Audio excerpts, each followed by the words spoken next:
Ito mga idol, Suzuki Thunder, no. Bali, i-share ko lang ito kasi ngayon lang din ako nakapag-convert nito sa 4-pin na CDI. Ito yung original niya CDI, kaso umusok siya. Tapos na-convert na rin nila sa ano to, yung mga 5 wires na regulator. Ang original nito ay tatlo ang ano niya, mga 3 phase ang ano ng regulator. Ngayon naayos na natin to, itong pula tapos itong sa headlight niya magkasama to dati, ngayon pinaghiwalay natin. Ngayon okay na tayo dyan sa regulator. Ngayon naman dito naman tayo sa CDI, kinonvert natin siya sa 4-pin. Bali ang position yan o diagram, di ba pag 4-pin ito naman yung positive, dito nyo yan itatap sa orange na may kulay puti. Itong orange na may kulay puti, ito naman yung galing sa switch, sa kill switch. Kailangan i-on nyo yung sa kill switch para magkaroon to ng positive. Kasi pag hindi nyo pinindot yon, wala tong supply ng positive kahit naka-on yung susi nyo. Ito, okay na tayo dito. Dito naman, dito muna tayo sa taas naman. Dito sa ignition coil, ang color coding nito ay kulay white. Tapos dito naman sa pulser, itong position niya sa kaliwa sa taas, dito natin yan itatap sa kulay blue. Ito yung galing sa pulser. Tapos dito naman tayo sa ground. Bali kung mapapansin nyo yan dito mga idol, dalawa yung nakalagay dito. Itong itim na may puti, ito talaga yung pinaka negative o ground ng harness. Sa mga Suzuki, ito talaga yung negative.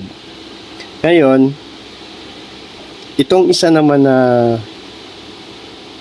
black na may stripe na parang yellow, ito yung negative ng ignition coil. Yan o. Ngayon, hindi nyo mapapalabas yung kuryente niyan pag hindi nyo pinagdikit tong dalawa na to. Kasi wala siyang contact ng negative. Pag itong negative naman ng 4-pin CDI, ito mga idol, ulitin ko lang, naputol tayo dahil may customer. Itong ground na to,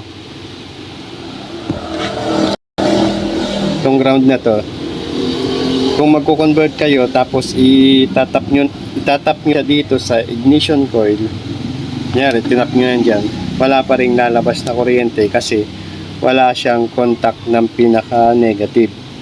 Kaya ang madaling paraan, pagsamahin nyo na lang tong dalawang itim na may stripe na white at stripe na yellow.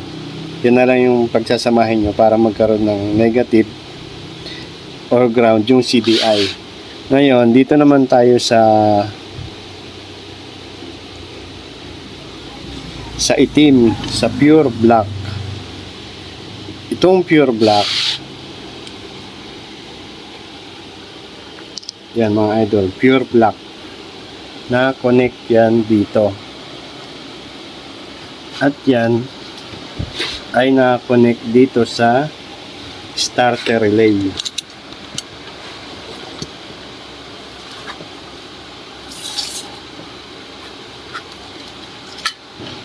Dito mga idol, sa starter relay. Kakabit ko ha.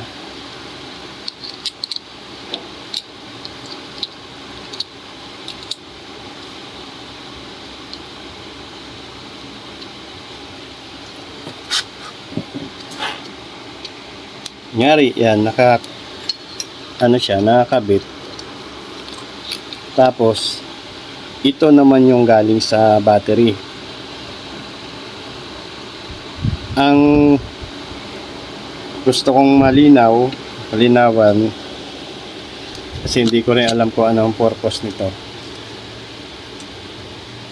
Ang purpose siguro nito, pag nag-trigger ka, pag nag-switch ka sa push button, magkakaroon to ng power, magkakaroon ng positive papunta dito sa CDI na original. Ngayon, para saan kaya yun, mga idol? Anong purpose nun dito sa CDI? Pag nag-push button ka, magkakaroon to ng positive papasok sa CDI. Ngayon, ang tanong ko, anong purpose nito? Bakit kailangan magkaroon pa ito ng positive kung meron namang positive na galing sa kill switch? At ito naman yung magti-trigger para magkaroon ng, kumbaga ito yung main source para magkaroon din ng kuryente papunta sa ignition coil. Ito yung hindi malinaw sa akin, mga idol. Ngayon, kung alam nyo ang purpose nito, comment nyo na lang. Tapos, ito pang isang green. Itong green, dito, binaklas ko siya. Ito yon galing sa indicator sa sensor. Ngayon, itong green, nakakonect siya sa third gear. Ibig sabihin, pag nag third gear ka, magkakaroon to ng ground. Ngayon, anong purpose kaya nitong CDI na to? Bakit meron siyang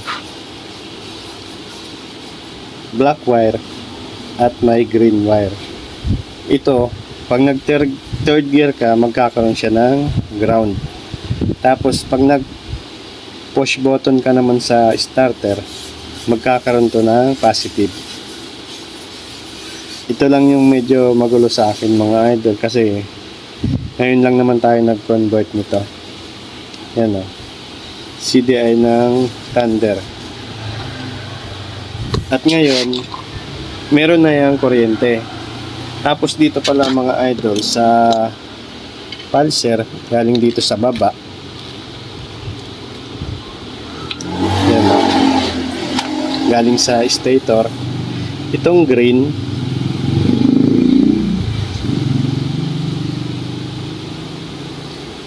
ito yung ground ng pulser.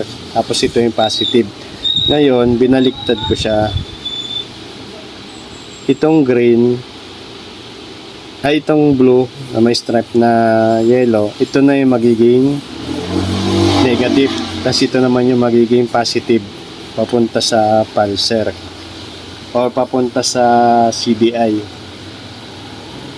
Kasi pag hindi mo yan binaliktad, aandar naman siya, kaso garalgal yung andar niya. Ngayon, pag binaliktad mo siya, maganda yung andar niya, tapos hindi siya garalgal, tapos hindi naman siya naninipa. Smooth lang din siyang sipain, hindi siya nagbabackfire o naninipa ng malakas. Smooth lang. Ngayon, testing natin siyang paandarin para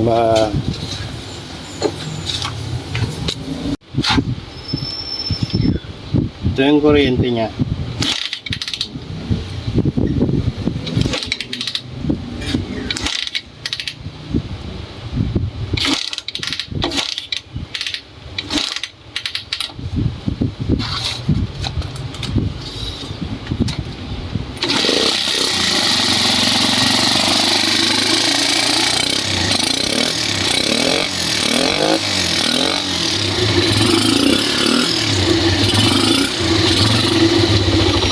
pinalitan na rin natin ang mga switch.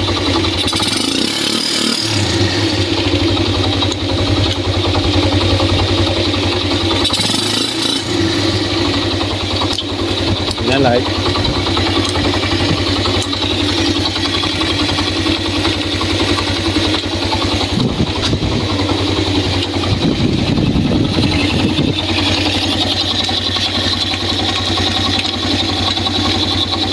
Four pin CDI. Tapos kinonvert na rin pala natin siya ng pang Barako 175.